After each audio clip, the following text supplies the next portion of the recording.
Hello everyone, welcome back to my YouTube channel Rahul UPSC a math. Dear student, आज के lecture में हम class 12th का exercise 7.8 definite integration की जो एक्सरसाइज है ना 7.8 उनके क्वेश्चन को हमें सॉल्व करना है। उसके क्वेश्चंस को हमें सॉल्व करना है वन बाई वन करके। ठीक है, लेक्चर आपको आज आराम से देखना है। प्रीवियस लेक्चर में मैंने आपको definite integration as a limit of a sum का जो फॉर्मूला है वो मैंने लिखवा लिया था, है ना। यानी योगफल की सीमा के रूप में निश्चित समाकलन का जो फॉर्मूला है वो इस एक्सरसाइज के लिए most and very very important है। वो फॉर्मूला आपको पहले याद कर लेना है, ठीक है। और मैंने आपको प्रीवियस लेक्चर में एक्सरसाइज 7.8 का जो एग्जाम्पल 25 था वो मैंने आपको समझा लिया है। आज के लेक्चर में बेसिकली मुझे क्या समझाना है, एग्जाम्पल 26 और एक्सरसाइज के क्वेश्चंस। एक्सरसाइज 7.8 के क्वेश्चंस मुझे आज आपको समझाने हैं। तो डियर स्टूडेंट, ये लेक्चर मोस्ट इंपॉर्टेंट होने वाला है क्योंकि definite integration as a limit of a sum का एक क्वेश्चन बोर्ड एग्जाम में जरूर आता है, हर साल आता है और 6 मार्क्स देकर जाता है। तो यानी ये एक्सरसाइज अब आपको समझना अति आवश्यक हो जाता है क्योंकि यहाँ से एक क्वेश्चन तो बनता ही है। और इस एक्सरसाइज के सभी क्वेश्चन आपको सीक्वेंस में समझाऊंगा, एक एक बातें आपको मैं समझाऊंगा। तो आपको ये लेक्चर बिल्कुल आराम से देखना है क्योंकि आज का ये लेक्चर मोस्ट इंपॉर्टेंट होने वाला है, ठीक है। तो टाइम वेस्ट न करते हुए लेक्चर को करता हूँ मैं स्टार्ट। आप ध्यान से देखिएगा पहले। तो डियर स्टूडेंट, लेक्चर को करने से पहले प्रीवियस लेक्चर में मैंने आपको क्या समझाया था, योगफल की सीमा के रूप में समाकलन का फॉर्मूला यानी definite integrals as a limit of a sum, इसका फॉर्मूला मैंने आपको लिखवाया था। उसको पहले मैं एक बार रिपीट करवा देता हूँ लिखवा करके, ठीक है। एक बार मैं उसको दोबारा लिख रहा हूँ, जो बच्चे नए आए होंगे वो उसको लिख सकते हैं पहले, ठीक है। और देन इसके बाद में एग्जाम्पल को स्टार्ट कर लूंगा। 26 जो एग्जाम्पल है जो मोस्ट इंपॉर्टेंट है उसको हम आज के लेक्चर में आपको पहले समझाएंगे। तो डियर स्टूडेंट, पहले मैं यहाँ पर क्या लिखता हूँ, फॉर्मूला लिख लेता हूँ, ठीक है। तो ध्यान से देखिए। तो प्यारे बच्चों देखिए, पहले डेफिनिट इंटीग्रेशन देखिए, डेफिनिट इंटीग्रल्स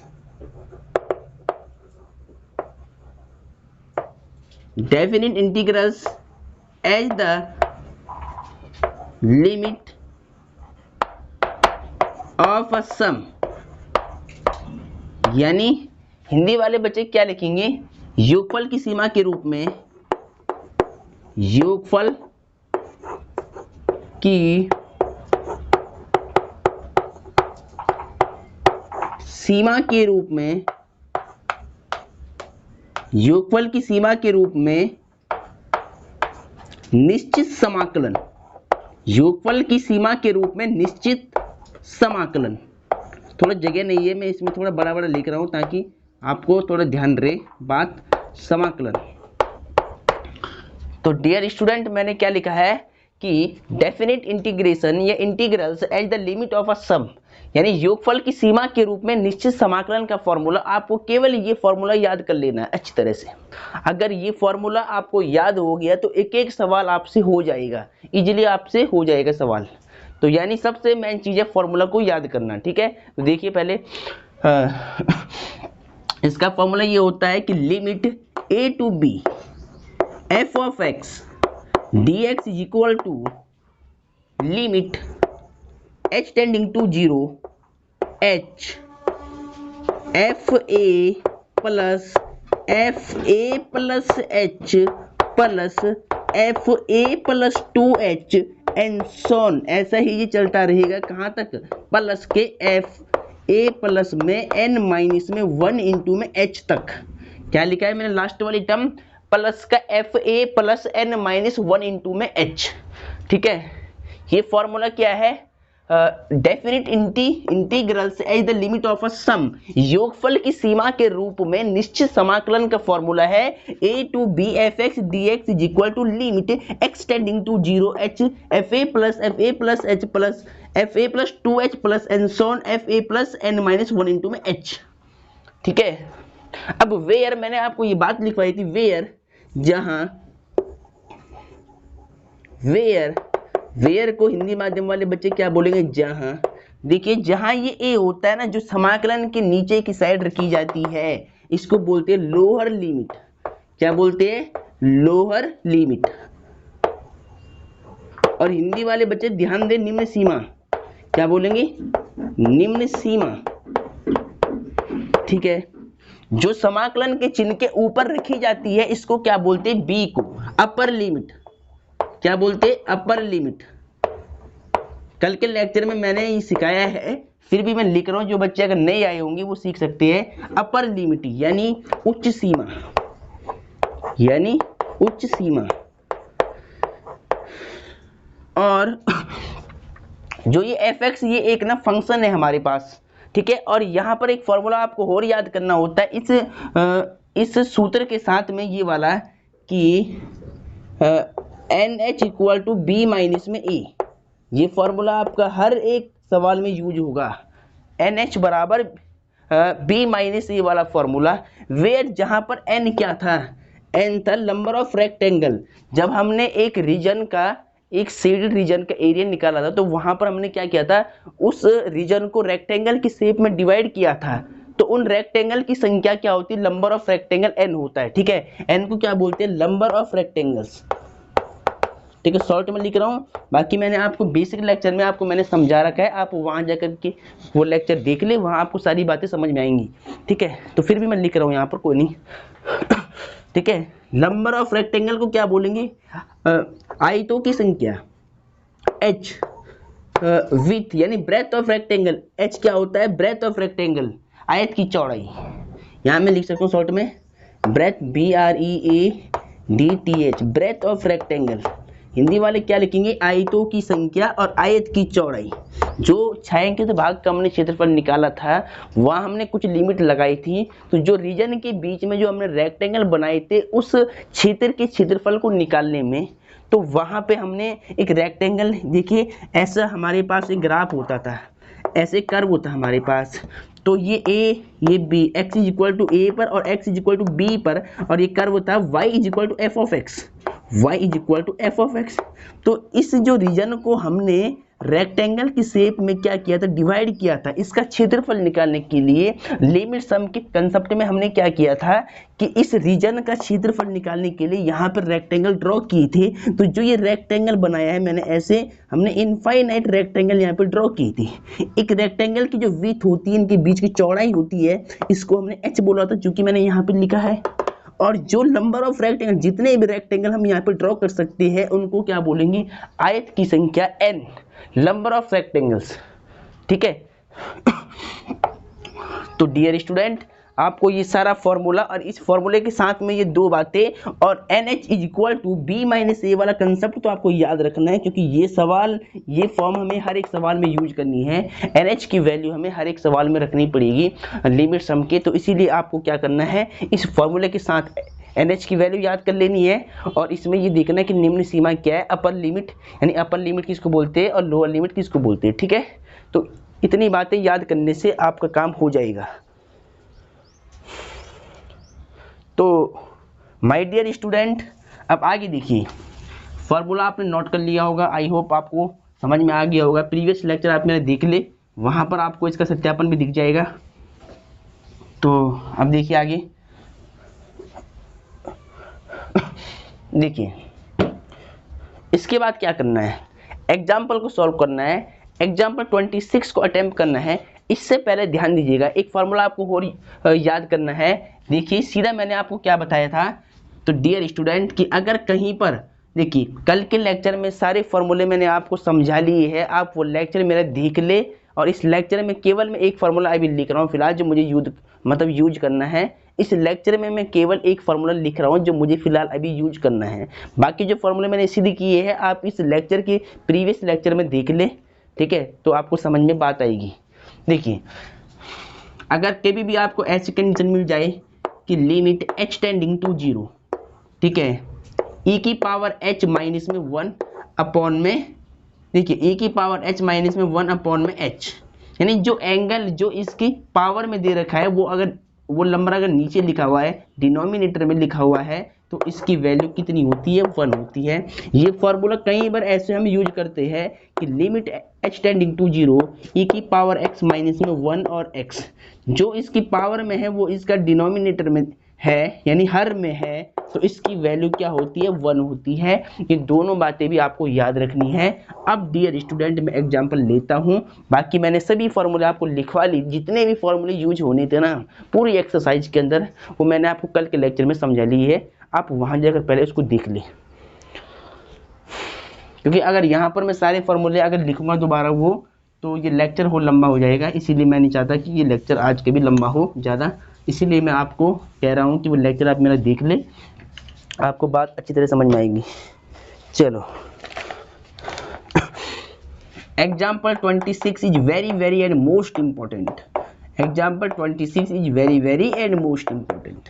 तो डियर स्टूडेंट ध्यान से देखिएगा कि योगफल की सीमा के रूप में लिमिट 0 टू e की पावर x dx की वैल्यू ज्ञात कीजिए, मान ज्ञात कीजिए। ठीक है, देखिए योगफल की सीमा के रूप में लिमिट ऑफ अ सम के कंसेप्ट से आपको क्या करना है, 0 टू e की पावर x dx का इंटीग्रेशन फाइंड करना है। किस मेथड से करना है, ये करना है योगफल की सीमा के द्वारा। लिमिट सम कंसेप्ट, लिमिट के सम से आपको क्या करना है, इसका इंटीग्रेशन फाइंड आउट करना है, डायरेक्ट नहीं करना है आपको। ठीक है, definite integration as the limit of a sum के कंसेप्ट से आपको क्या करना है, इसका इंटीग्रेशन फाइंड आउट करना है, योगफल की सीमा के द्वारा करना है। और एग्जाम में ये क्वेश्चन सीधा आता है 6 मार्क्स में कि योगफल की सीमा के द्वारा निम्नलिखित फलन का समाकलन ज्ञात कीजिए। ठीक है, तो देखिए ध्यान से, अब मैं आपको सीक्वेंस में बातें समझाने जा रहा हूं, आप लेक्चर को बिल्कुल ध्यान से देखिएगा। डियर स्टूडेंट सबसे पहले आपको क्या करना है, यहाँ पर सॉल्यूशन लिख लेना है। अगर इंग्लिश माध्यम वाले बच्चे हैं तो सॉल्यूशन लिखेंगे, अगर हिंदी वाले बच्चे हैं तो यहाँ पर हल लिखेंगे। ठीक है, इसके बाद मैं क्या करूँगा, इस फंक्शन को लिख दूंगा पहले नीचे अपने, मतलब जहाँ से मुझे सॉल्यूशन करना है, 0 टू e की पावर x और dx, ऐसे लिख लिया मैंने।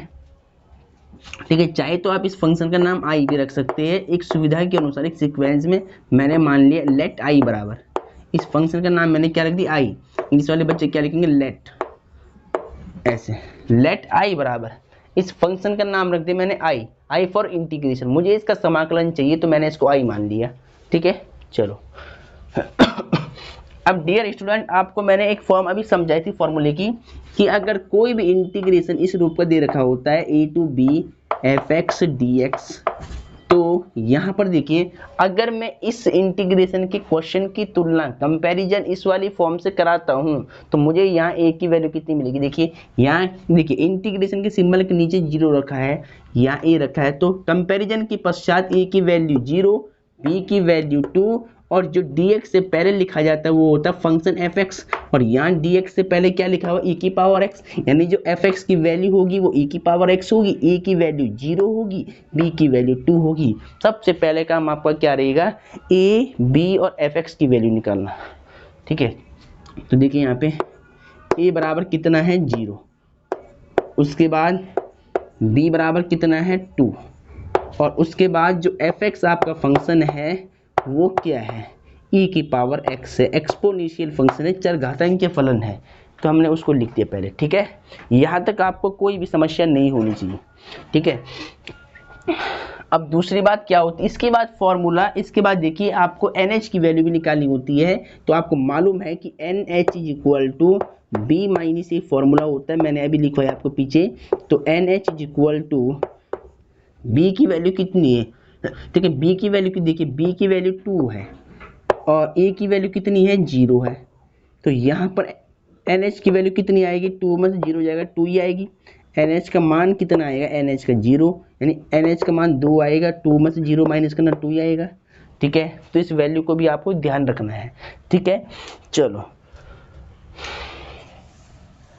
इसके बाद देखिए आपको क्या करना है, इसके बाद आपको कुछ वैल्यू निकालनी होती है, तो पहले हम क्या करेंगे, फॉर्मूला लगा देंगे यहाँ पर। ठीक है, पहले हमें क्या करना है, फॉर्मूला यूज कर लेना है सीधा लिमिट सम का। तो देखिए सबसे पहले आप जानते हैं वी नो दैट कि limit a to b F X D x is equal to limit h tending to 0 h F A plus h, इसको याद कर ले आप बिल्कुल सही रूप में, F A plus h plus F A plus 2h और प्लस एनसॉन प्लस एफ ए प्लस में n माइनस में 1 इंटू में h, क्या लिखा है ये n है, ठीक है, ये n है, ध्यान रखना। तो फॉर्मूला क्या है, limit a to B F X D x is equal to limit h tending to 0 h F A plus h plus F A plus 2h plus and so on F A plus n minus 1 into में h। अब देखिए यहाँ पर, इसके बाद आपको पहले value थोड़ा सेट करनी है, इसमें बिल्कुल सीक्वेंस में समझाऊंगा एक एक बात है। देखिए a की वैल्यू कितनी है, यहाँ पर देखिए 0, तो यहाँ a की वैल्यू 0, फॉर्मूले में हम देखिए फॉर्मूले में हम वैल्यू पुट कर रहे हैं, पहले a की वैल्यू 0, b की वैल्यू 2 है तो यहाँ पर b की वैल्यू 2 ऊपर, एफ एक्स की वैल्यू कितनी है, एफ एक्स के e की पावर x, तो यहाँ पर क्या आएगा e की पावर x आएगा, dx आएगा एज इट इज, और उसके बाद देखिए limit h tending to 0 h, ठीक है, यहाँ पर ध्यान दीजिएगा f तो सेम रहेगा, पहले a की वैल्यू पुट करनी है, a की वैल्यू कितनी 0 यानी f0 प्लस, यहाँ देखिए a की वैल्यू 0 fh, जहाँ जहाँ a है वहाँ पहले a की वैल्यू 0 यहाँ से पुट कर ले, यहाँ a है तो 0 प्लस में 2h प्लस एनसॉन प्लस, यहाँ f है सेम रख दो, a कितना है 0 प्लस में n माइनस में 1 इंटू में h एज इट इज, ठीक है, इतनी बात आपको समझ में आ रही होगी। अब देखिए, अब आपको इनके मान निकालने होते हैं, f0 plus h, f0 plus 2h और f0 plus n minus 1 into, इनके मान निकालने होते हैं आपको, और ये मान आपको कहाँ से मिलेंगे, f0 plus h, f0 plus 2h, इनके मान आपको कहाँ से मिलेंगे, इस फलन fx से मिलेंगे, फंक्शन fx से आपको क्या मिलेंगे, f0 प्लस h और f0 प्लस 2h की वैल्यू मिलेंगी, ठीक है। तो देखिए इतना करने के बाद अब आपको क्या करना है, देखिए पहले इस nh की वैल्यू को मैं साइड में लिखता हूँ, इसको मुझे बाद में यूज करना पड़ेगा, तो nh बराबर 2 है, इसको मैंने साइड में लिख दिया ऊपर, ठीक है। अब देखिए, अब मुझे और को मैं हटा देता हूँ, और ये फंक्शन आपको ध्यान रखना है, फंक्शन क्या था, e की पावर x था, देखिए ध्यान से। अब हम इनकी वैल्यू निकालेंगे, ठीक है, f0 प्लस h और f0 प्लस 2h की वैल्यू निकालेंगे सबकी। तो चूंकि सबसे पहले वैल्यू निकालने के लिए हम क्या लिखते हैं, फंक्शन को लिखते हैं f(x), हमारे पास फंक्शन क्या था, e की पावर x था, ठीक है।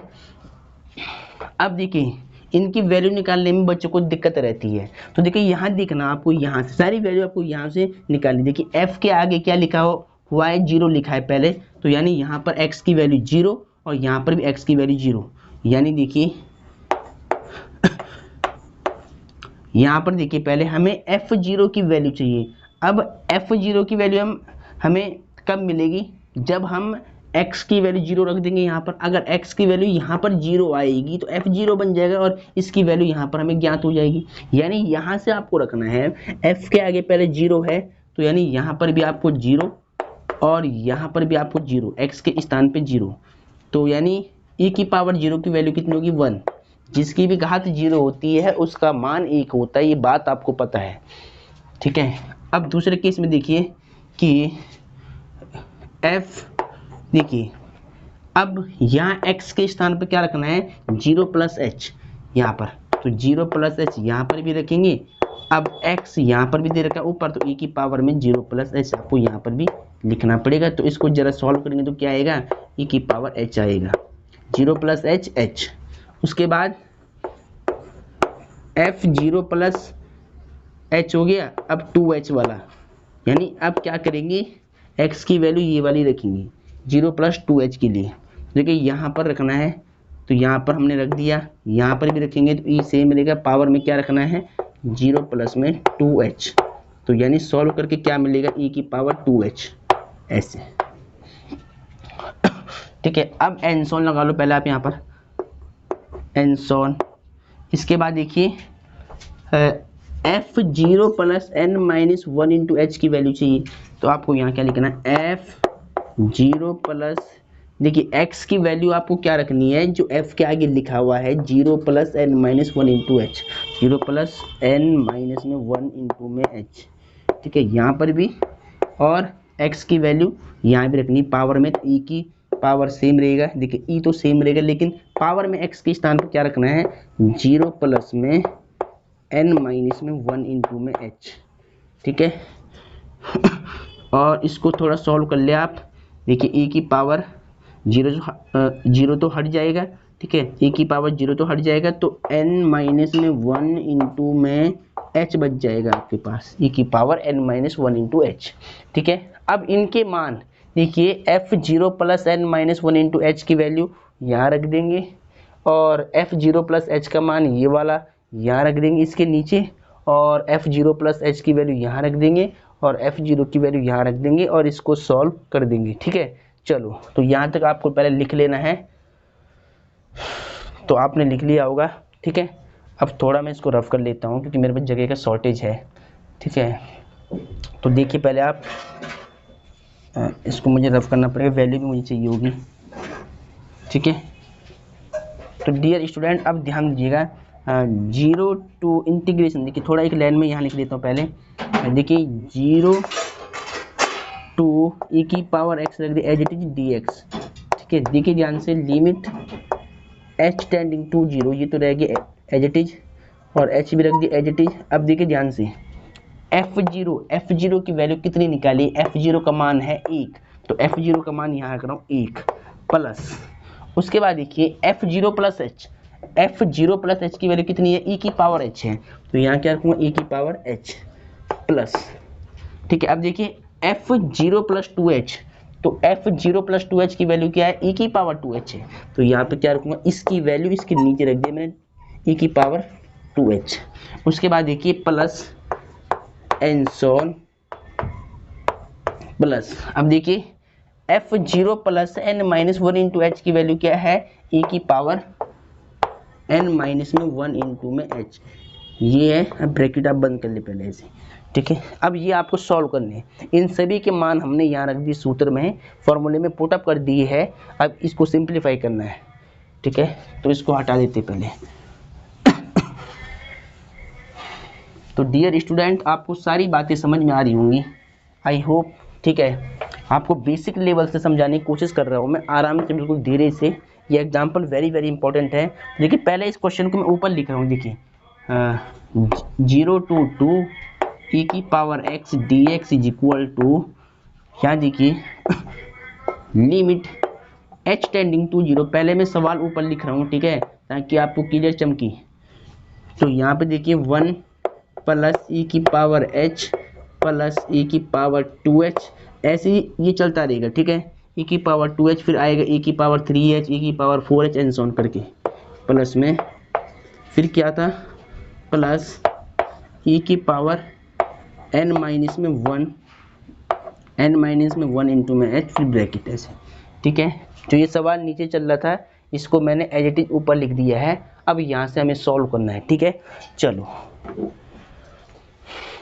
अब ध्यान दीजिएगा, इसको पहले हटा देते हैं ताकि थोड़ा जगह बच जाए। अब देखिए डियर स्टूडेंट, यहाँ पर आपको फोकस करना है। सबसे पहले देखिए लिमिट 0 टू 2 e की power x dx is equal to, यहाँ देखिए limit h tending to 0 h, देखिए यहाँ आपको ध्यान क्या देना है, देखिए यहाँ पर एक जीपी है बनी हुई है, ज्योमेट्रिक प्रोग्रेशन, क्या बना हुआ है, जीपी बनी हुई है, ज्योमेट्रिक प्रोग्रेशन बना हुआ है, यानी गुणोत्तर श्रेणी बनी हुई। देखिए इस गुणोत्तर श्रेणी में आपको ध्यान क्या देना है, देखिए गुणोत्तर श्रेणी का, देखिए आपको मालूम है कि जीपी है, अगर कोई सीरीज जीपी है तो जीपी के योगफल का फॉर्मूला क्या होता है, गुणोत्तर श्रेणी के योगफल का फॉर्मूला क्या होता है, सम ऑफ जीपी क्या होता है, ठीक है। आपको पता है कि यदि आर की वैल्यू ग्रेटर देन 1 होती है तो S N is equal to formula होता है ए इंटू में आर की पावर एन माइनस में 1 अपॉन में आर माइनस में 1 होता है। ये होता है फॉर्मूला, जहाँ पर ये ए क्या होता है, फर्स्ट टर्म ऑफ जीपी होता है, ऑफ जीपी, यानी जीपी का ये क्या है, प्रथम पद है। और आर क्या होता है, कॉमन रेशियो, आर क्या होता है, कॉमन रेशियो ऑफ जीपी, ठीक है, यानी सार्वनुपात। आर क्या होता है, सार्वनुपात, ए क्या होता है, प्रथम पद, और योगफल का सूत्र क्या होता है, ए इंटू आर की पावर एन माइनस में 1 अपॉन आर माइनस में 1। तो ये सूत्र मुझे यूज करना है यहाँ पर जीपी का, ठीक है। और आर की वैल्यू कैसे निकालते हैं, दूसरे पद को पहले वाले पद से भाग देते हैं, सेकंड टर्म को फर्स्ट वाली टर्म से क्या करते हैं, डिवाइड करके निकालते आर की वैल्यू, कॉमन रेशियो का मान, ठीक है। यानी दूसरा जो पद होता है उसको भाग करते हैं फर्स्ट वाले पद से, फिर हमें क्या मिलता है, आर मिलता है, आर यानी कॉमन रेशियो मिलता है। इस बात को आपको ध्यान में रखना है, ठीक है। आर की वैल्यू निकालने का फॉर्मूला क्या होता है, A2 अपॉन में A1 होता है, ठीक है। चलो अब देखिए, अगर इस सीरीज की बात की जाए तो यहाँ पर ध्यान दीजिएगा, प्रथम पद क्या होगा, ए की वैल्यू देखिए कितनी है, 1 है, और कॉमन रेशियो देखिए आर की वैल्यू कितनी होगी, देखिए पहले मैं यहाँ लिख रहा हूँ, देखिए ए की वैल्यू देखिए, अगर ये जीपी है यानी गुणोत्तर श्रेणी है तो इसका प्रथम पद ए यानी 1 है, और कॉमन रेशियो यानी आर बराबर क्या होता है, जो सेकंड वाला पद होता है उसको भाग देते फर्स्ट वाले से। देखिए तो देखिए पहले क्या किया मैंने, इसको देंगे पहले डिवाइड इससे, तो देखिए क्या आएगा, ए की पावर एच को 1 से दोगे तो ए की पावर एच आपका आ जाएगा। अगर आप देखिए एक और चेक करते हैं यहाँ पर, तो देखिए आर बराबर ए की पावर 2h को अगर आप डिवाइड देते हैं ए की पावर एच से, तो यहाँ देखिए इसको मैं क्या लिख सकता हूँ, ए की पावर एच इंटू में ए की पावर एच अपॉन में ए की पावर एच, पहले से चल रहा तो ए की पावर एच से ए की पावर एच कट जाएगा, तो क्या बचेगा, ए की पावर एच, यानी कॉमन रेशियो हर केस में सेम आ रहा है। देखिए यहाँ पर भी ए की पावर एच, यहाँ पर भी ए की पावर एच। अगर कॉमन रेशियो सेम आता है तो वो सीरीज क्या कहलाती है, जीपी कहलाती है, जीपी गुणोत्तर श्रेणी कहलाती है। तो यानी जो ये सीक्वेंस दे रखा है ये क्या है, गुणोत्तर श्रेणी में है। अगर ये जीपी में है क्योंकि इसका सार्व अनुपात बराबर है और प्रथम पद एक कितना है, 1 है, ठीक है। तो अगर ये जीपी है तो इसका योगफल का फॉर्मूला हम क्या यूज कर लेंगे, S N is equal to A into R की पावर एन माइनस में 1 आर माइनस में 1, ये वाला, ठीक है। चलो तो अब आपने समझ लिया है कि प्रथम पद क्या आ रहा है और सार्व अनुपात क्या आ रहा है, फिर भी मैं यहाँ लिख रहा हूँ, प्रथम पद आपने क्या निकाला था, 1, और कॉमन रेशियो क्या निकाला था, ए की पावर एच। अब आपको फॉर्मूला यहाँ पर यूज करना है, क्या था फॉर्मूला, कि S N is equal to A R की पावर एन माइनस में 1 आर माइनस में 1, ये था। तो ए की वैल्यू यहाँ पर पुट कर ले पहले सीधा, ए की वैल्यू क्या है, 1। उसके बाद आर की पावर, आर क्या है, देखिए आर है कॉमन रेशियो की वैल्यू कितनी है, ए की पावर एच है, तो ए की पावर एच, इसकी पावर कितनी है, एन है ऊपर, तो यानी यहाँ पर क्या मानना पड़ेगा, पावर में एन मानना पड़ेगा। फिर माइनस में क्या है, 1 फॉर्मूले में, अपॉन में देखिए ध्यान से, आर माइनस में 1, आर क्या है, ए की पावर एच है, ए की पावर एच माइनस में 1, और ब्रैकेट बंद कर ले ऐसे, ठीक है। तो ये हमने फॉर्मूला यहाँ पर यूज कर लिया है, ए आर की पावर एन माइनस में 1 आर माइनस में 1 वाला, ठीक है। अब देखिए आगे आपने फॉर्मूला यूज कर लिया, यहाँ पर फॉर्मूला लगा दिया आपने। अब इसको सिंप्लीफाई करते, देखिए ध्यान से, 0 to 2 e की power x dx is equal to, देखिए ध्यान से, लिमिट अभी आपको पुट नहीं करनी है, पहले थोड़ा सिंप्लीफाई कर ले आप। तो limit h tending to 0, h देखिए ब्रैकेट में, देखिए ध्यान से, 1 का मतलब कुछ नहीं है, 1 की मल्टीप्लाई पूरे ब्रैकेट में होगी तो 1 ही आएगा, मतलब ये 1 का मतलब ये नंबर आएगा पूरा, है ना। तो इस 1 को हम हटा सकते हैं मल्टीप्लाई में। अब देखिए यहाँ पर, तो अंदर क्या बचेगा, ए की पावर एन का एच में एन एच ऐसे, माइनस में 1 अपॉन में ए की पावर एच माइनस में 1, और ब्रैकेट बंद कर लिया यहाँ पे से, ठीक है। ये 1 है, इस 1 का मल्टीप्लाई जब यहाँ होगा ब्रैकेट के अंदर तो यही नंबर आएगा पूरा, 1 हट जाएगा, ठीक है। अब देखिए यहाँ पर आपको क्या करना है डियर स्टूडेंट, इसके बाद आपको ध्यान रखना है, इसके बाद बच्चों को अक्सर बात समझ में नहीं आती है, ऊपर तक सारे सवाल बच्चे सॉल्व कर लेते हैं लेकिन यहाँ फंस जाते हैं। तो यहाँ आपको ध्यान देना, देखिए मैं यहाँ आपको बिल्कुल प्यार से समझाऊंगा और धीरे से समझाऊंगा। देखिए देखिए मैं क्या कर रहा हूँ, देखिए एक काम करें, ये ब्रैकेट आप ऊपर लगा ले, पहले ऐसे ये ब्रैकेट आप ऐसे लगा ले, ठीक है। देखिए अब मैं क्या करूँगा, मैं अंश और हर में, डियर स्टूडेंट मैं क्या करूँगा, मैं इसमें जो हर है ना, ये हर नीचे वाला है, डिनोमिनेटर जो है e की पावर h माइनस में 1, यहाँ पर मुझे h से गुणा h से भाग करनी पड़ेगी। तो मैं क्या कर रहा हूँ, अब देखिए नेक्स्ट वाले स्टेप में, देखिए h सेम e की power n h minus 1 same रख दिया। अब और में देखिए, अब जो हर है ना, जो डिनोमिनेटर है, यानी यहाँ पर मैं यहाँ पर क्या करूँगा, e की पावर h माइनस 1 में क्या करूँगा, मैं इसमें h से भाग करा दूंगा और h से गुणा करा दूंगा, ठीक है। क्या किया मैंने, हर में क्या कर दिया, इस हर वाले नंबर के साथ क्या कर दिया, h से गुणा h से भाग कर दिया। इससे इस नंबर पर कुछ इफेक्ट नहीं पड़ेगा। क्यों नहीं पड़ेगा, देखिए h से h कट हो जाएगा, फिर यही नंबर मिल रहा है, तो यानी इस नंबर को इस रूप में लिख सकते हैं। इस नंबर में मैंने क्या किया है, आपको बात यही ध्यान रखनी है, यही याद रखनी है कि नीचे वाले नंबर में यहाँ पर क्या करना है, h से गुणा h से भाग करना है। अब इससे क्या होगा, देखिए इस h से ये h आपस में कट हो जाएगा, ठीक है, इस h से ये h आपस में कट हो जाएगा, ठीक है। तो डियर स्टूडेंट, ये h की मैंने मल्टीप्लाई कर ली थी अंदर, ठीक है।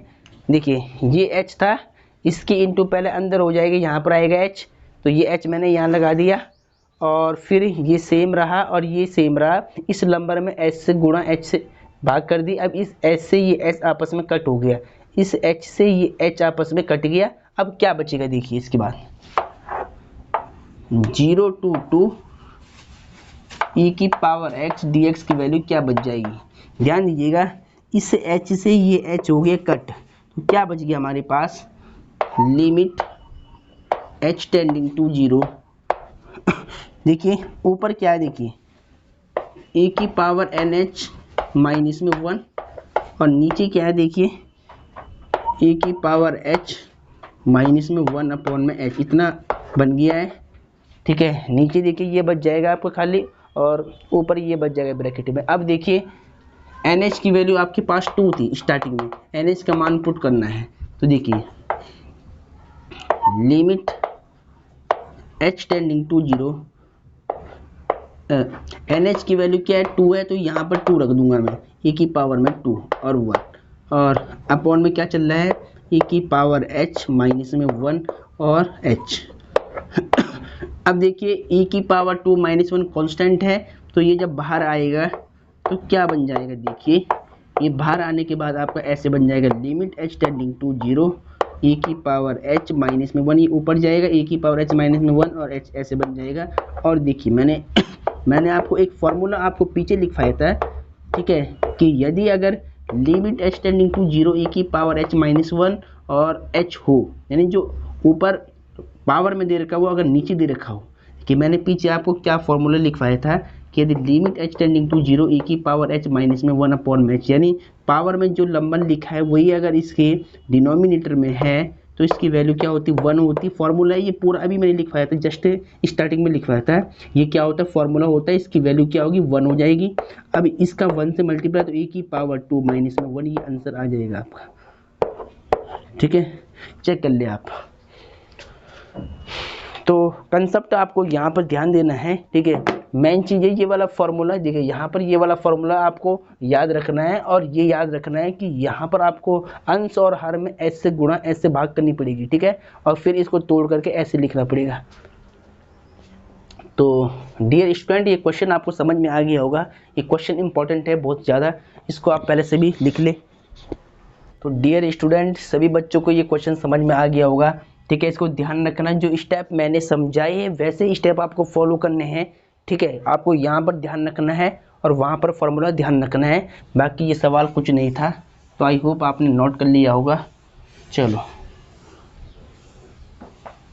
इसके बाद एक्सरसाइज पर आते हैं, ठीक है। सारे क्वेश्चन हमने कर लिए हैं, अब हम एक्सरसाइज की ओर बढ़ सकते हैं, ठीक है। सारा बेसिक फॉर्मूले कंसेप्ट मैंने आपको समझा लिया है, अब हम क्वेश्चन करने के लिए तैयार हैं, ठीक है। चलो तो सबसे पहले एनसीईआरटी बुक निकाल लीजिएगा, एक्सरसाइज 7.8 भी निकाल लीजिएगा। देखिए एक्सरसाइज 7.8 में क्या कहता है, योगों की सीमा के रूप में निम्नलिखित निश्चित समाकलनों का मान ज्ञात कीजिए। ठीक है, यानी लिमिट सम के कंसेप्ट से आपको सभी का इंटीग्रेशन फाइंड आउट करना है जो फंक्शन आपको दिए गए हैं नीचे। ठीक है, तो देखिए क्वेश्चन फर्स्ट देखिए, पहले एक्सरसाइज स्टार्ट हो चुकी है डियर स्टूडेंट, एक्सरसाइज 7.8 स्टार्ट हो चुकी है, तो आपको ध्यान रखना है। ठीक है, अब देखिए ध्यान से, एक्सरसाइज 7.8 का क्वेश्चन नंबर फर्स्ट का क्या है, फर्स्ट पार्ट है ये। ठीक है, ध्यान रखना, फर्स्ट का क्या है, फर्स्ट पार्ट यानी फर्स्ट क्वेश्चन है ये। देखिए a to b x dx, ठीक है, a to b x dx, इसका समाकलन निकालना है योगफल की सीमा के द्वारा। ठीक है, definite integration as the limit of a sum के कंसेप्ट से आपको इसका इंटीग्रेशन इंटीग्रल से फाइंड आउट करना है। ठीक है, योगफल की सीमा के द्वारा। तो ध्यान रहे कैसे निकालेंगे। सबसे पहले देखिएगा, सबसे पहले मैं यहाँ सॉल्यूशन लिख रहा हूँ। ठीक है, हिंदी माध्यम वाले बच्चे हल लिखेंगे, उसके बाद लेट माना, इस फंक्शन को मान लिया मैंने आई, इसकी वैल्यू हमें निकालनी है। तो चाहे तो आप ऐसे रहने दे, कोई दिक्कत नहीं है, पर मैंने इसको आई मान लिया, कोई दिक्कत नहीं है। देखिए इसकी वैल्यू निकालनी है, इसलिए इसको क्या मान लिया, आई फॉर इंटीग्रेशन। ठीक है, इसके बाद ध्यान दीजिएगा, अब मैंने क्या बताया था, जैसे ही आपको ऐसा सवाल दिखेगा तो आपको इसके मानक रूप क्या होता है, इस डेफिनेट इंटीग्रेशन का जो स्टैंडर्ड फॉर्म होती है वो क्या होती है, a to b fx dx होती है। यहाँ से आपको तीन बातें नोट करनी है देख करके, एक तो a की वैल्यू, b की वैल्यू और fx की वैल्यू यहाँ लिख देनी है पहले। ठीक है, तो देखिए ध्यान से, a की वैल्यू देखिए क्या है, यहाँ पर भी a, यहाँ पर भी a है। a की वैल्यू देखिए पहले क्या है, यहाँ पर भी देखिए a, यहाँ पर भी e है, तो a की वैल्यू a ही है। ठीक है, उसके बाद देखिए b की वैल्यू देखिए, यहाँ भी b, यहाँ भी b, तो b की वैल्यू क्या है, b। ठीक है, उसके बाद fx देखिए, यहाँ fx, यहाँ पर x है खाली, तो fx की वैल्यू कितनी हो जाएगी, x। फंक्शन क्या हो जाएगा आपके पास, x। ठीक है, चलो इसके बाद आपको NH की वैल्यू निकालनी होती है, NH का फॉर्मूला आपके पास है कि यहाँ लिख लेता हूँ, NH बराबर होता है B माइनस में A फॉर्मूला।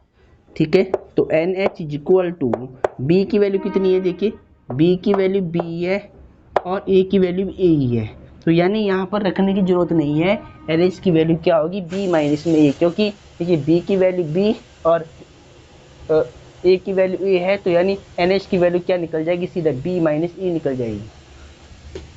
अब देखिए फॉर्मूला आपको यूज करना है, तो देखिए देयरफॉर फॉर्मूला आपको पता है कि limit a to b fx dx is equal to limit h tending to 0 h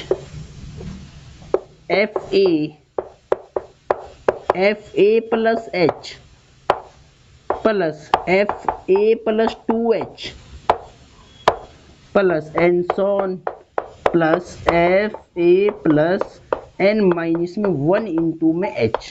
ये फॉर्मूला आपको याद होना चाहिए, कंटेस्ट होना चाहिए एकदम, क्योंकि इस फॉर्मूले के बिना आप पे एक भी सवाल नहीं होगा, ध्यान दें।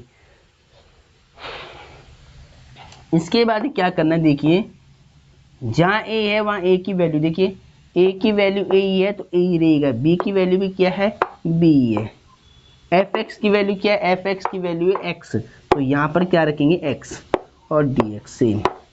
ठीक है, limit h tending to 0 h, देखिए जहाँ a है वहाँ आपको a की वैल्यू पुट करनी है पहले।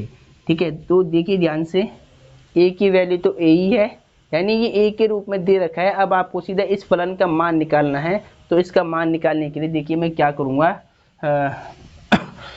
देखिए पहले तो a की वैल्यू a ही है, इसको सेम लिख रहा हूँ, a की value a F A plus में एच, ए की वैल्यू यहाँ पर ए ही है भाई, पहले ए का मान रखते थे हम, ए की वैल्यू तो हम ए ही दे रखी है, तो इसको अभी मैंने सेम लिख दिया, ए प्लस में 2h प्लस में एन सोन प्लस में एफ ए प्लस में एन माइनस में 1 इंटू में एच। ठीक है, ऐसे लिख दिया मैंने। अब हमें क्या निकालना है, एफ ए का मान चाहिए, एफ ए प्लस एच की वैल्यू चाहिए, एफ ए प्लस 2h की वैल्यू चाहिए, और एफ ए plus N minus 1 into H की वैल्यू चाहिए। तो क्या करेंगे, पहले जो हमारे पास फलन है, देखिए यहाँ पर जो फंक्शन है यहाँ रखना आपको। देखिए एफ ए की वैल्यू निकालने के लिए आप क्या करेंगे, इस फलन में x के स्थान पर a रखेंगे, जो a यहाँ पर है वो a आपको यहाँ रखना पड़ेगा, तो हमें एफ ए मिल जाएगा, और a यहाँ पर भी है, यानी x यहाँ पर भी है, यहाँ भी a आएगा, तो यहाँ भी a आएगा x की वैल्यू, तो एफ ए की वैल्यू a मिल जाएगी। ठीक है, तो ऐसे में आपको यहाँ निकाल के दिखा रहा हूँ। ऊपर देखिए NH की वैल्यू आपको याद रखनी है, इसको मैं यहाँ लिखता हूँ NH इक्वल टू, तो यहाँ लिख लें इसको NH equal to B minus में ए। ठीक है, तो देखिए ध्यान से क्या करना है, सबसे पहले हमें चाहिए एफ ए की वैल्यू, तो चूंकि एफ ए की वैल्यू निकालने के लिए पहले हमें फंक्शन लिखना पड़ेगा। फंक्शन हमारे पास क्या था कि x था, तो एफ ए की वैल्यू निकालने के लिए देखिए यहाँ f के आगे a है, तो a की वैल्यू यानी x की वैल्यू आपको यहाँ रखनी है। ठीक है, यहाँ देखिए f के आगे a है, एफ ए हमें कैसे मिलेगा, जब हम यहाँ पर x की वैल्यू a रखेंगे, ये वाली, तो यहाँ a रखा, तो यहाँ भी a रखना पड़ेगा, यानी एफ ए की वैल्यू क्या आएगी a। उसके बाद देखिए x की वैल्यू a प्लस एच रखो यहाँ पर, तो a प्लस एच यहाँ पर भी, और यहाँ पर भी x है तो a प्लस एच। उसके बाद देखिए एफ ए प्लस 2h यहाँ भी रखना है, यहाँ भी रखना है, a प्लस 2h, और यहाँ पर भी x है, देखिए x की वैल्यू यहाँ रखी, और फिर x की वैल्यू यहाँ रखेंगे, a प्लस 2h। इसके बाद एन सोन। ठीक है, एफ अब क्या रखना है, a plus N minus 1 into H, X की वैल्यू, तो a plus N minus 1 into में एच, एक्स की वैल्यू, यहाँ x है, यहाँ भी ये रही x की वैल्यू, a प्लस इसको भी यहाँ रखना है, n माइनस में 1 इंटू में एच लो। ठीक है, अब इनके मान आपको पुट करने हैं फॉर्मूले के अंदर, तो ध्यान दीजिएगा, a टू बी लिमिट इसकी सेम रहेगी, a to B F X D X यानी x D X, limit h tending to 0 h, देखिए एफ ए की वैल्यू क्या है a। ठीक है, प्लस एफ ए प्लस एच कितना है, a प्लस एच, तो यानी एफ ए प्लस एच की वैल्यू क्या है, ये वाली a प्लस एच। उसके बाद एफ ए प्लस 2h, एफ ए प्लस 2h दी गई, यहाँ पर दे रखा है एफ ए प्लस 2h, इसकी वैल्यू क्या है, a प्लस 2h है, तो यहाँ रख रहा हूँ a प्लस में 2h plus n so on plus, देखिए F A plus N minus 1 into h, यहाँ देखिए F A plus N minus 1 into h, इसकी वैल्यू क्या है, a प्लस में एन माइनस 1 इंटू एच, ये इसकी वैल्यू ये वाली वहाँ रख दो आप इसके नीचे, a प्लस में एन माइनस में 1 इंटू में एच ऐसे। ठीक है, अब ये आपको सिंप्लीफाई करना है। चलो तो अब इसकी ज़रूरत नहीं है, इसको हटा देते हैं। NH की वैल्यू आपको ध्यान रखना है, इसको ऊपर लिख ले NH equal to B minus में ए। ठीक है, इस वैल्यू की हमें बहुत ज़रूरत है, तो ध्यान रहे। इसके बाद देखिए आप क्या दिया हुआ है, limit a to B x D x is equal to limit x tending to 0 h। यहाँ ध्यान से देखिए आप, a देखिए यहाँ भी a चल रहा है, यहाँ भी a चल रहा है, यहाँ भी a चल रहा है, यहाँ भी a चल रहा है, तो a कहाँ तक जाएगा, एन सोन a तक, मतलब n बार। देखिए यहाँ a, यहाँ a, यहाँ मतलब प्रत्येक टर्म्स के साथ में a आ रहा है, देखिए एक a यहाँ आ रहा है, एक a यहाँ आ रहा है, एक a यहाँ पर आ रहा है, एक a यहाँ पर आ रहा है, और h कहाँ पर है, देखिए एक h यहाँ पर होगा, एक यहाँ पर होगा, एक यहाँ पर, यानी h क्या है, n माइनस 1 है, a से एक कम है, h क्या है, n से एक कम है, और तो a क्या होगा, n तक जाएगा, देखिए ए एन सॉन कहाँ तक, एन तक। तो आपको सीधा क्या लिख देना है, ए प्लस ए। देखिए जो ए वाले नंबर है उनको कर रहा हूँ पहले अलग में, ए फिर ये वाला ए यहाँ से, फिर ये वाला ए, फिर ये वाला ए। तो ए प्लस ए, फिर एक ए हो प्लस, ठीक है, एन सॉन कहाँ तक है, A N bar, N times, ध्यान रखना ए कहाँ तक जाएगा, एन टाइम्स तक, एन बार तक जाएगा, प्लस फिर एच वाले टर्म्स देखिए यहाँ पर क्या है, एच प्लस, फिर एच वाली जो मतलब टर्म है उनको एक साइड लिख रहा है। पहले मैंने ए वाले नंबर लिख के सारे, पहले देखिए ए यहाँ से ये ए, यहाँ से ये ए, इनको लिख दिया एक साइड, और ये ए कहाँ तक जाएगा, एन तक जाएगा, एन सॉन एन तक, क्योंकि एच जा रहा है एन माइनस वन। तो ए तो एक फर्स्ट वाले पद से हो रहा स्टार्ट, देखिए एच यहाँ से स्टार्ट हुआ और ए यहाँ से स्टार्ट हुआ। अगर एच यहाँ से स्टार्ट हो यानी एन से एक कम है, एन माइनस वन, तो ए क्या होगा, एन से एक ज़्यादा, एन माइनस वन से एक ज़्यादा क्या होगा, N minus one plus one यानी एन। ठीक है, तो आपको ध्यान क्या रखना है, ए जाएगा एन बार तक, और एच देखिए अब एच वाले टर्म्स लिख ले, पहले ये एच है, फिर 2h है, फिर 2h आएगा, फिर ऐसे यहाँ बीच में 3h आ रहा होगा, और एन सोन, फिर यहाँ क्या बचेगा, एच वाले terms n minus one into में h, ये बचेगा।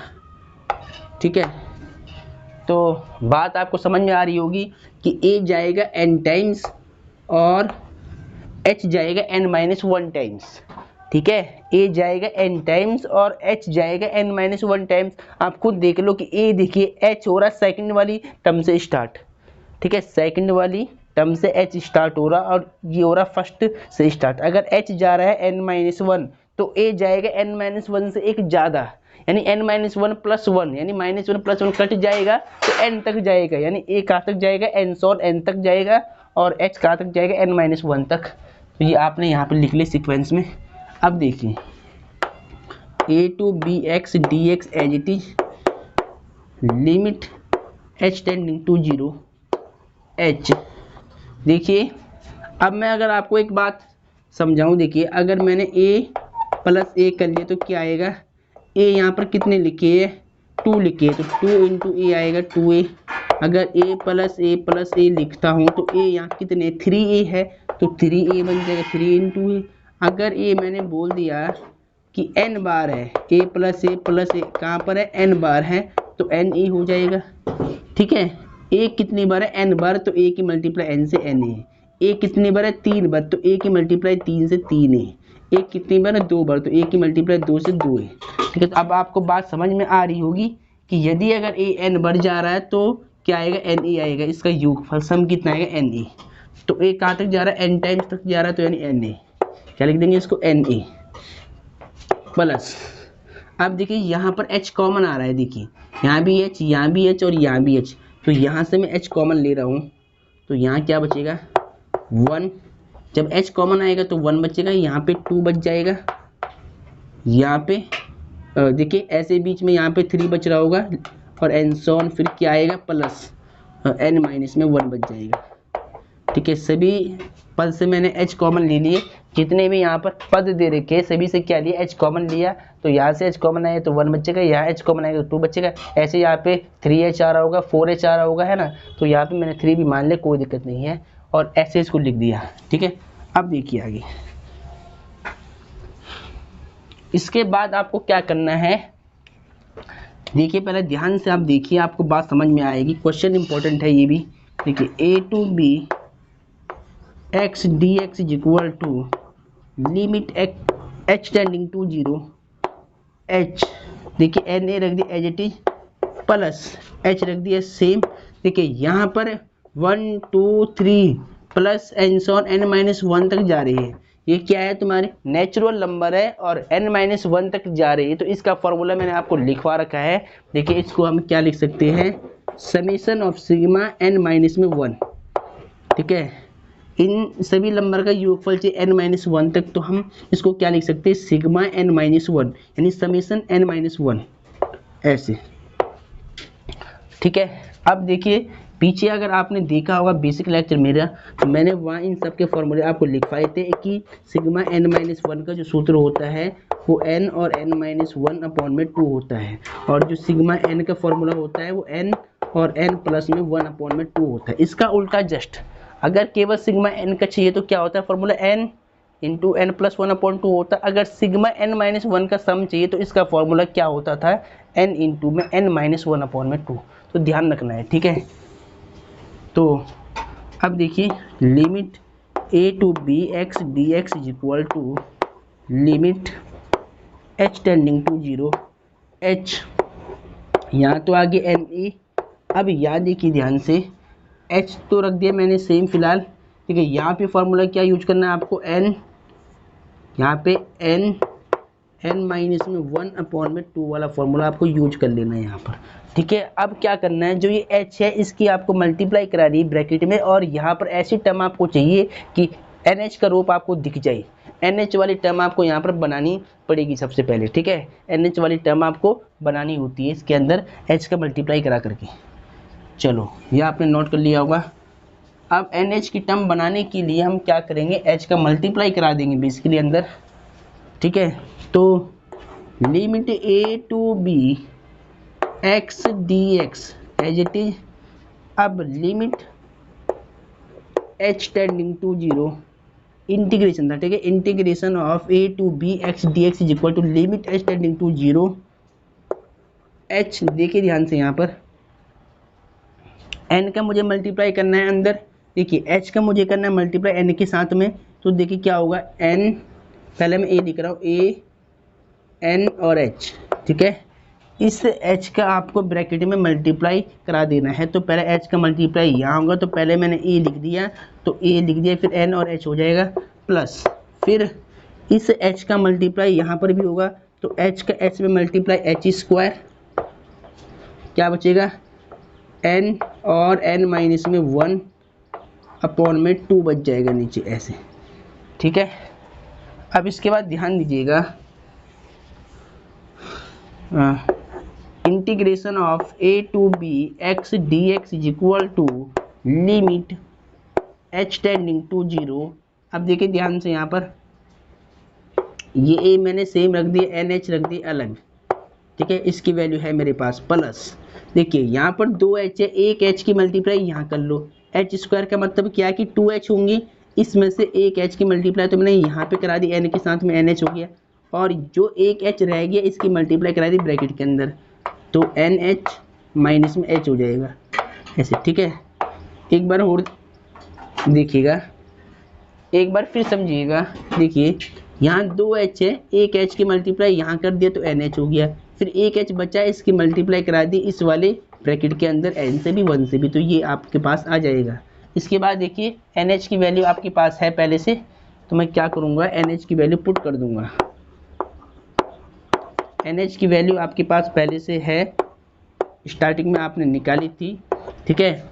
NH की वैल्यू क्या थी देखिए b माइनस ए है, मैंने साइड में लिखा है, तो यहाँ पर b माइनस ए रख दिया, NH की वैल्यू प्लस NH की वैल्यू यहाँ पर भी रखनी पड़ेगी b माइनस में a, ठीक है। और इसके बाद देखिए NH की वैल्यू यहाँ भी रखनी पड़ेगी b माइनस में a,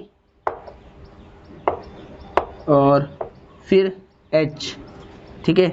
h को आप पहले सेम रख ले, कोई दिक्कत नहीं है, अपॉन में यहाँ 2 चल रहा है। अब देखिए लिमिट पुट करनी है, NH की वैल्यू आपने रख दी, अब आपको लिमिट की वैल्यू रखनी है, ठीक है। h की लिमिट क्या है 0 है, तो आपको लिमिट पुट कर लेना है। अब देखिए integration a to B x D X, integration बोलेंगे, ठीक है। यहाँ पर क्या बोलेंगे integration, integration a to b बोलेंगे इसको, integration a to B x D x is equal to, अब लिमिट पुट करनी है, तो जैसे ही आप यहाँ पे लिमिट रखते हो तो यहाँ से लिमिट का सिंबल हट जाएगा, तो a b minus a plus, फिर b माइनस a चल रहा है, फिर b माइनस a, ठीक है। और देखिए ध्यान से जो h की वैल्यू है कितनी 0 है, तो यहाँ पे लिमिट क्या रखनी 0 रख दिया लिमिट, और अपॉन में यहाँ पे 2 चल रहा है, और बस जैसे ही आपने लिमिट रखी तो यहाँ से लिमिट का सिंबल हट जाएगा, इस बात का आपको ध्यान रखना है। इसके बाद आगे देखिए आप ध्यान से,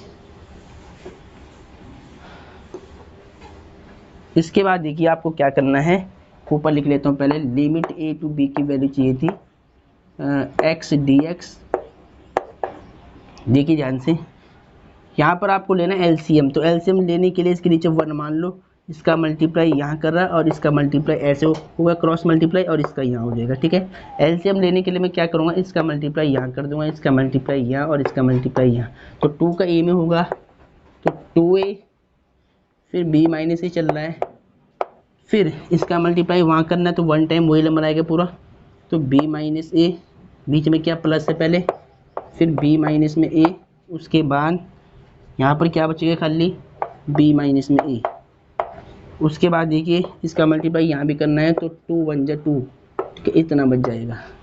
इसके बाद देखिए integration a to b x dx equal to, देखिए यहाँ पर इसका पहले मल्टीप्लाई करा दिया आप अंदर, तो 2, देखिए पहले 2a का मल्टीप्लाई कराना है ब्रैकेट के अंदर, तो 2ab माइनस 2a का मल्टीप्लाई a में, तो 2a स्क्वायर प्लस, देखिए यहाँ पर इसका भी आप मल्टीप्लाई कराए थे b का, पहले b से b स्क्वायर, फिर b का a से माइनस ए बी, फिर a का b से माइनस ए बी, और फिर a का a से तो माइनस माइनस प्लस, a का a में a स्क्वायर। ठीक है, क्या किया, पहले a का मल्टीप्लाई b से कराया, b का मल्टीप्लाई पहले b से कराया तो b का b से b स्क्वायर, b का माइनस तो माइनस ए बी, फिर a का b से तो minus A B, minus minus plus, a का a से तो a स्क्वायर अपॉन में 2।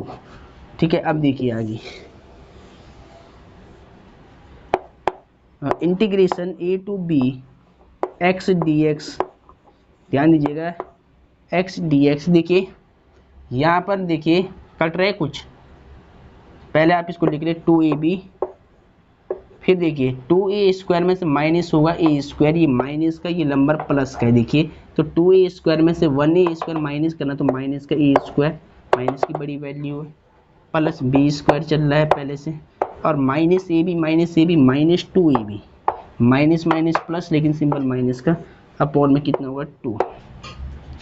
अब देखिए integration a to b x dx equal to, ध्यान दीजिएगा 2ab माइनस का और 2ab प्लस का, तो इससे ये नंबर कट हो जाएगा, क्या बचेगा, यहाँ तो b स्क्वायर बच गया प्लस का, इसको लिख दिया पहले, और फिर बच गया a स्क्वायर माइनस का, इसको लिख दिया बाद में, अपॉन में बच गया 2।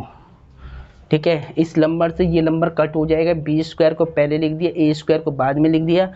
अब इसको थोड़ा सही करके लिख लो कि integration a to b x dx is equal to, देखिए 1/2 बाहर कर रहा हूँ, फिर ब्रैकेट में b square minus a square. ठीक है, तो ये आपका इंटीग्रेशन आ चुका, आप चेक कर सकते हैं एनसीईआरटी बुक के पीछे। तो डियर स्टूडेंट ये आंसर है। ठीक है, इसको पहले आप नोट कर लें, तो आपको बिल्कुल सभी क्वेश्चन इसी प्रकार से नोट करने हैं, इसी सीक्वेंस में आपको नोट करने हैं। अगर लेक्चर आपको अच्छा लगता हो तो लेक्चर को लाइक सब्सक्राइब शेयर जरूर कीजिएगा, क्योंकि आज का ये लेक्चर मोस्ट इम्पोर्टेंट था। इसमें हमने 2 क्वेश्चन सीखे थे, एक एग्जाम्पल सीखा है और एक ये क्वेश्चन हमने सीखा है। तो इस क्वेश्चन को आपको इसी प्रकार से सॉल्व करना है। तो आई होप आपको ये लेक्चर समझ में आ रहा होगा। अगर लेक्चर समझ में आ रहा हो तो वीडियो को लाइक सब्सक्राइब शेयर जरूर कीजिएगा। तो आज के लेक्चर को यहीं पर समाप्त करते हैं। जय हिंद, जय भारत, वंदे मातरम।